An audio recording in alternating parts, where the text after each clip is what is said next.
Hello everyone! Ngayon naman ipapakita ko sa inyo yung MacArthur Glen Designer Outlet nila dito. At located pala ito sa Richmond, kaya dadayuhin pa namin yun. Ang biyahe mula sa tinitirhan namin ay aabutin ng almost 2 hours kasi nga may mga part na matraffic. Malalaman mong nakarating ka na kasi makikita mo na naman yung mga buildings. Kahit sa malayo tanaw na tanaw mo yung matataas na building. At magiging palatandaan mo rin kasi makikita mo ng malapitan yung mga airplanes. Lapit din kasi dito yung International Airport. And after almost 2 hours ng biyahe nga, nakarating na rin kami dito. First time ko rin makapasyal dito. Nasabi ko na nga, tinatawag itong MacArthur Glen Designer Outlet. Bali may mga ganito sa 8 countries at ayan yung mga picture nila. May center sila sa Germany, Italy, Netherlands, UK, France, Canada, Spain, Austria. Yun bali yung 8 countries. At sa 8 countries na yun, may 25 centers. Kasi yun sa ibang country, parang 2 or 3 yung nandun na outlets. Kaya kung magagawi ka dun sa mga countries na yun, hanapin mo na lang yung ganitong outlet store. At eto na nga yung entrance ng outlet. Yung design parang nasa castle ka. Tapos pahaba lang yung lalakaran, parang sa castle na rin.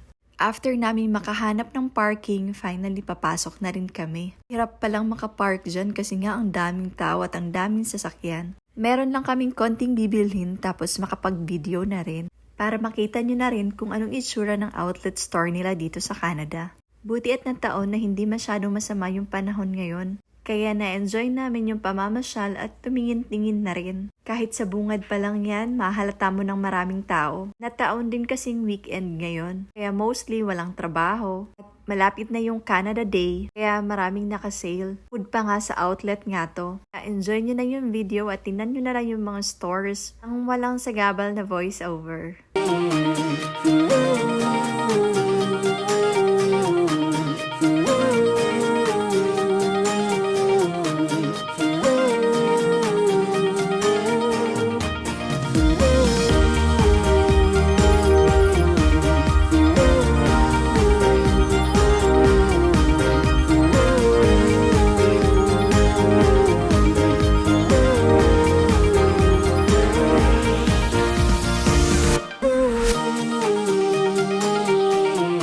Finally, naikot na nga namin at nakapag-video na rin. Kaya naisipan na namin pumasok sa Adidas. Titingin lang kami ng running shoes and then slip-ons na rin. At gaya na nga ng sabi ko, maraming tao at marami rin nakasale. At nakakita nga ako ng Samba, ang mura na lang niyan, wala na atang $100 yan at last piece na. At eto naman yung mga Ultra Boost na pang running.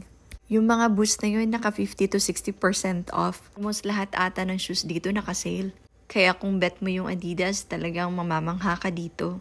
Kasi nga ang mura-mura na lang ng mga shoes. Nakasale din yung ibang mga jackets, jogging pants, and then yung mga t-shirts, medyas, at kung ano-ano pang mga items nila. Ito pala yung Yeezy dati, di ba ang mahal-mahal nito? Ngayon ang mura na lang, parang $150 na lang ata yan. At nakita ko na nga yung gusto kong running shoes. Nakakatuwa nga kasi naka 50% off na. Then after dun sa Adidas, pumasok naman kami dito sa Vans. Check lang namin yung nakalagay na yan na on the second item, 70% off na. Kung bibili ka ng isang jacket, yung second jacket naka 70% off. Ang laking tipid na rin nun. At marami din silang mga items sa pagpipilian. Ang sa Pilipinas, yung nakikita kong Vans, puro shoes lang. Dito pala, meron pang iba't ibang items. Aside pala sa shoes, nakakita rin ako ng bags dun sa Philippines. Pero dito pala, complete na siya. May mga damit, long sleeves, shorts, at ang dami-dami mga variety at iba't ibang style ng shoes. Kahit ngayon turno na to, di ba? Ang ganda-ganda. Nakaka-coordinate sa yung t-shirt at saka shorts mo. Nakakalula sa dami, pera na lang yung kulang. And after pala dun sa Vans, pumasok ako dun sa Tory Burch. Kaya lang nasa separate video na yon, check nyo na lang. And then naisipan na rin namin umuwi kasi hapon na to at babiyahe pa kami pa uwi. At ayan na nga, kitang-kita na naman yung mga buildings nila dito. Thank you pala again sa mga nanonood at sa support. Thank you for watching, guys!